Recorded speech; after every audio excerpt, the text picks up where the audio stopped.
Creepers. Good morning, afternoon, or evening to you for tuning in and creeping with. You're the best. Today we are starting off here on the spring water corridor. We got the Creeper Cruiser behind us, my bike ready to rock because we are heading in to Northeast Portland. That's right.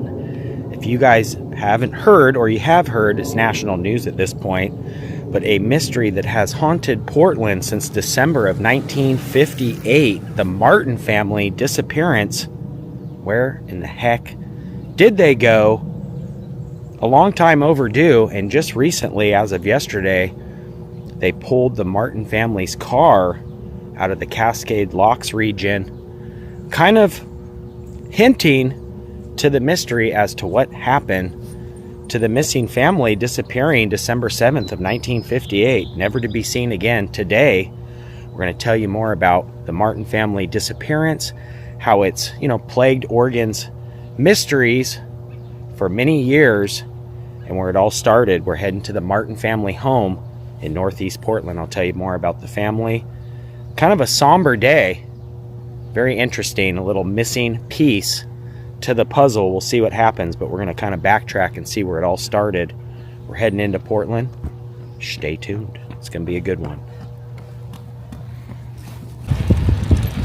Yeah. Oregon mysteries. This definitely is up there with one of them. Or, one out of many. This has haunted Oregon for many years, but a local broadcaster here in Portland by the name of Jeff Gianola for Channel 6 has documented this story for, many years. A little over 65 years since the Martin family went missing. I'm going to tell you guys more about it, but first, we're heading to where the family left the house at their Northeast Portland home. We're going to go there, and then I'll do like a little map of where they traveled, why they traveled, and the update as to what the case is now as of 2025. Like I said, them finding the family's car, trying to get some evidence as to if there was foul play, if it was an accident. But we're heading to where that all started on that cold December morning. Martin family house. All right, just slowly making our way down the spring water, and check this out. I noticed this is kind of ironic.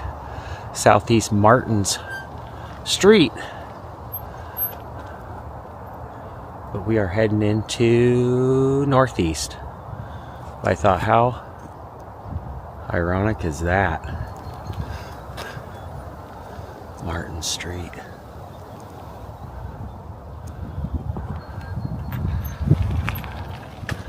Yeah, the family just disappeared. Nobody knew where the heck they were. I actually found some old-timey shots, pictures of the family and the car that they recently discovered.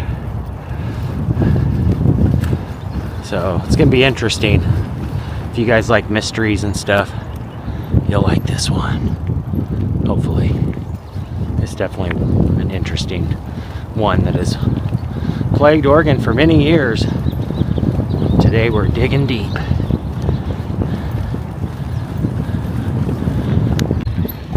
Cutting through Southeast now on 72nd, or 71st rather, and I'm noticing these are slowly coming in, the cherry trees, cherry blossoms.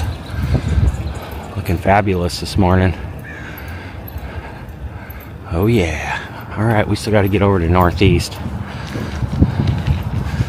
Let me creep.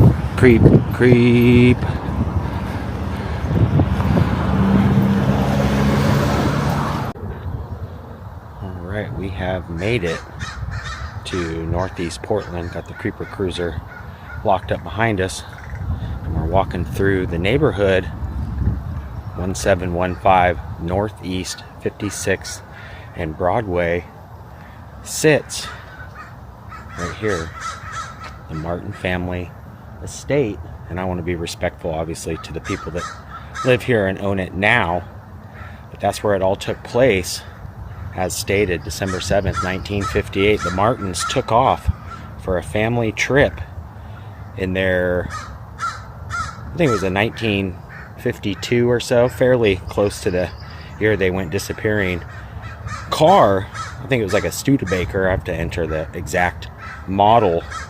And Oregonians were known to take road trips all throughout, the Columbia River Gorge, Cascade Locks, very scenic. And you got to imagine things were a lot different back then, where folks would, actually go out and do things, stay off the internet. But that all took place right here in 1958. The Martins family getting in their car and traveling east out to the Cascade Locks area and disappearing, vanishing. I found some old school pictures of the Martin family actually in their residence, like 3 days or maybe a week before they went missing. One of the last pictures of the whole family. I will insert that now, and we'll also tell you some more info. But yeah, that's where it all started, right here. December 1958, many years ago.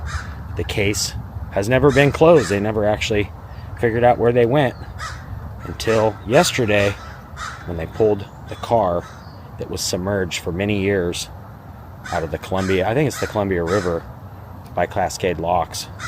Pretty dang interesting. Yeah, as stated, I want to be, respectful to the people that live here now, but we'll get up a little bit closer and just stay on the sidewalk. But yeah, as you can see here, pretty modest, beautiful home. And the car, I take it that day, was probably in the driveway. And heading out to Cascade Locks to do a little family picnic, I suppose. There was a couple places that they stopped off along the way, and what I'll do is I will enter a map of kind of the correlations as to where they were last seen, kind of the sightings of them, and also some more pictures that I found of not only the house but the car and the Martin family. Pretty sad story, very somber moment in Portland's history of, flip this around, of unsolved cases and things like that, which is real life.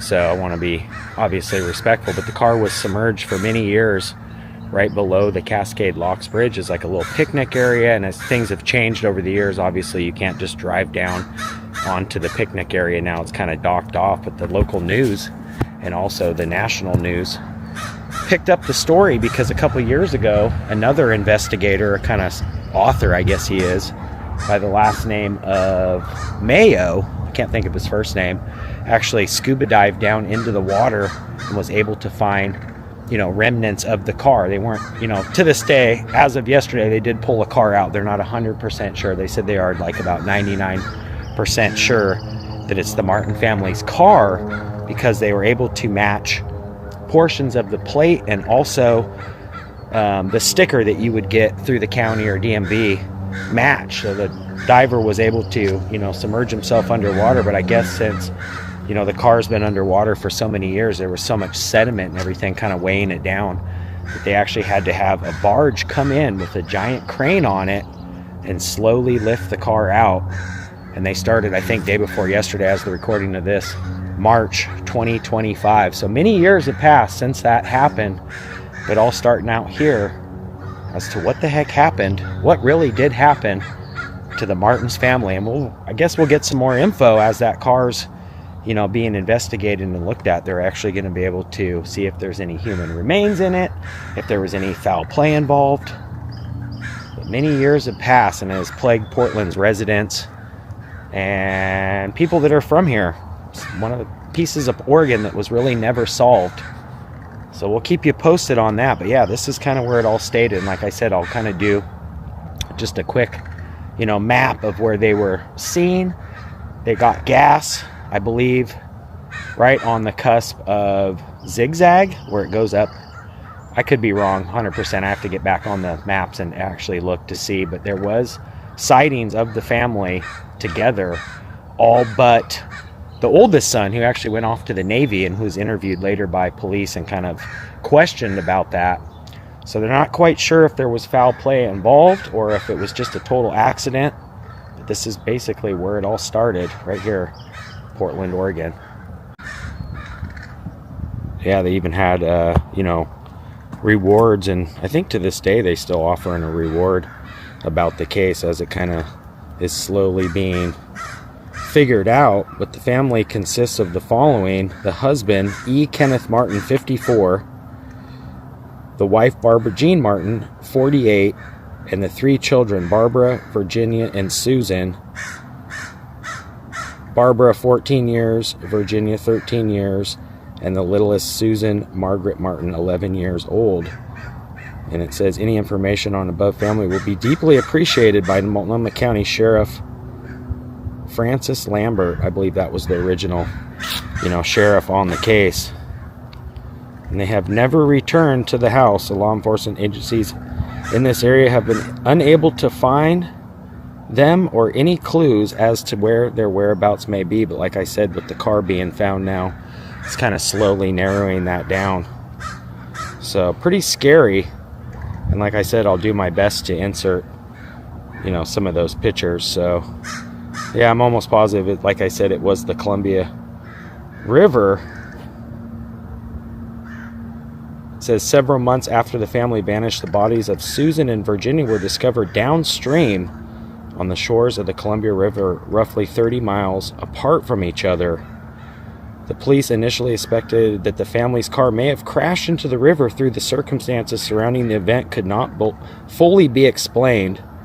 And I'm just reading off of Wikipedia here. Complicating the case was the discovery of a stolen handgun and the arrest of 2 ex-convicts in the area the day after the family's disappearance. Investigators were unable to determine if the incidences in any way were connected. Wow, I didn't realize that part. So yeah, kind of a spin on that. So like I said, I'll keep you guys posted, and I'll see if I can find some of those pictures of them actually, taking that car out of the water. On the evening of December 6, 1958, Kenneth and Barbara Martin of Portland, Oregon attended a Christmas party before returning to their home right here, 1715 Northeast 56th Avenue. So they attended a Christmas party, and that was it. After that, never been seen again. Pretty dang sad, but I hope they can figure this out finally. And flip this back around, because it is very interesting as to what actually happened. Was their son that wasn't involved in the family a part of it? Was there convicts involved? Was it simply an accident? The investigators are doing their best.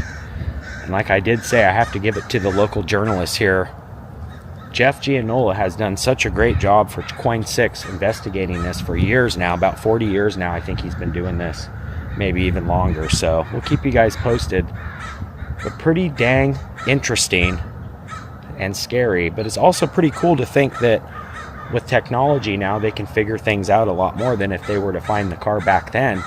It probably would have still been baffled as to what actually happened, because with technology and everything, being able to pull out, who knows what comes out of the car. So we'll see. I'll keep you guys posted, but 2025 will show, hopefully, as to what happened to the disappearance of that family all those years ago. Pretty scary, actually. Got all the Portland crows out this morning too. Yeah, it's a nice neighborhood too. So, like I said, I'll keep you guys updated. I think they're going to be releasing some more info probably in the next week or so as to what actually was in the sediments of that car. It was basically just, they took the crane and pulled the car out, but there was nothing left of the body. It was pretty much just the chassis and the tires and everything. But I'm pretty sure that with all the sediment and everything being in there for many years, they'll probably be able to, exactly figure it out what happened to that family. Very sad, especially with those kids being so young, man. That is just tragic. All right, flip this back around. That's gonna do it from Northeast Portland. I definitely need a coffee now. And if you guys have any info, if you were in this neighborhood or happen to live here or just have any info or tips that could help, please leave your info in the comment section, and also just say hello, because I always like seeing and hearing from you guys. But yeah, again, the Martin family disappearance up in the air, still an open case. Who knows? We'll see. Get the thumbnail of the house real quick here. Yeah, the house has changed a lot since the old-timey pictures, but there you go. There you have it.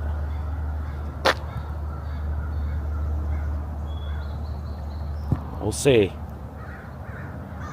Sick on the I'm sorry. That stinks. I have dogs too, so I love our fur babies. These guys are so cool. The new owners were so gracious, and I kind of just interrupted their morning. I rang on the door. I said, is there any way that we might be able to do some matchups of the original pictures of the family hanging out in the living room? And they said, yes. So hopefully we'll get some access here in a second. They're kind of getting things ready for us. So, man, how cool is that? Exclusive. Yeah, it's really sad, though. I mean, you know, like I said, I'm excited to be able to document all this, but it's really is a tragic story. It's not like it's Hollywood, you know. These are real-life people. So, again, very a somber moment. Hopefully they can figure some things out, but we are going to be able to get an exclusive video of what the house looks like now, and I'll do those comparison shots of the old-timey pics that we found of the family. Pretty dang cool, though. All right, so we are in the house now. This is so great. Thank you so much. I hate to bother you too, but this is great to be able to document this. So here's the family. I feel like oddly connected to the family. Oh, I bet. I bet you guys have had all kinds of local media hit you up and everything, right? No.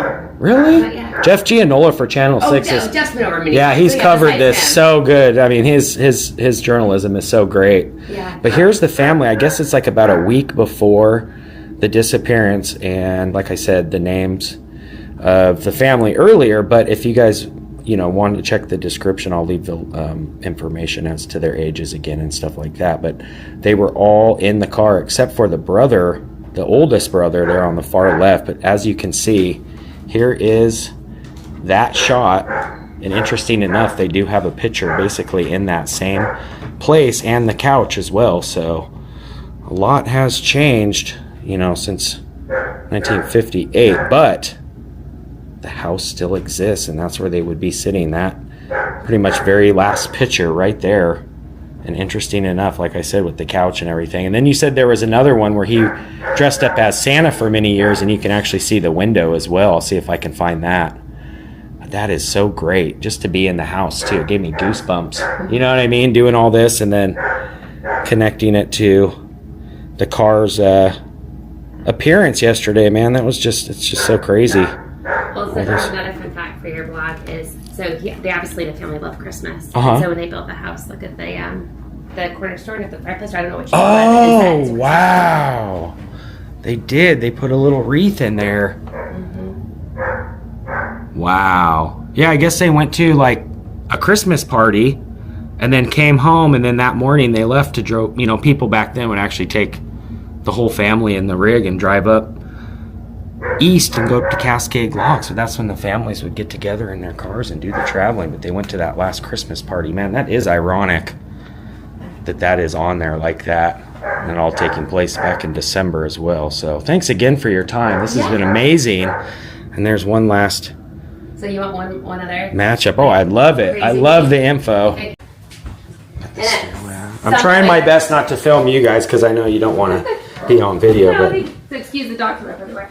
But these were off his submarine that was decommissioned, supposedly, the rumor goes. Really? Which is kind of cool. Wow. That is cool. Those are so great. Wow. Cool. So he brought those back and installed them right here in the house. Yeah, I don't know how that happened. That is amazing. And I don't know if that's rumor or not, but it connects. That is so dang cool. Thank you so much for showing me that. This place is so neat. Got the beautiful view. Yeah, these old homes in Northeast are so neat. But that is great. Yeah, the wreath on the chimney too. That was... So yeah, this is the wall that last picture was taken. And interesting enough, it's kind of set up like that, where it's got the couch and the picture. And the homeowner just told me that none other than Jeff Gianola, that's right, wanted to dig up the backyard. Him and his son came over and they were curious as to maybe the family might be on the property. So that was interesting. What year was that? What year? Not the family on the property. He was just like interested in things. He had his metal detector. Oh. They found metal in the backyard, so they thought, but we think it's just a decommissioned oil tank. Oh, I see. Yeah. Okay, I thought he was actually looking for like forensic bones and stuff. Yeah, no. About the bodies. That is so cool, man. These guys are so great. Thank you so much for having me into your homestead. And like I said, I got goosebumps thinking about this. How interesting. Man, we'll see what happens. Yeah, I really hope that with forensics and everything evolving now in 2025, that they can get the sediments from the car and just figure out exactly, more of a time frame and just really see what exactly happened. Again, was there foul play? Was it an accident? We're going to find out. This has been great. Thank you so much for having me in your home. Thanks again. This has been so great. Hey. All right, how incredibly nice was that? An exclusive, too, to be able to see those matchup shots. Man, it gave me goosebumps. And being able to go into the property and kind of seeing all those little tidbits. And they also said that the family hid a lot of little Easter eggs. Well, the wreath on the fireplace was one. But they said as they've lived here over the years, they've noticed and learned a lot about the family other than what actually happened. So we'll keep you guys posted. But, man, thanks again for the open arm welcome. I couldn't stress that enough, how cool that is to be able to actually be in the property. People out here in Portland are so dang good, and I hopefully can finally get this case solved.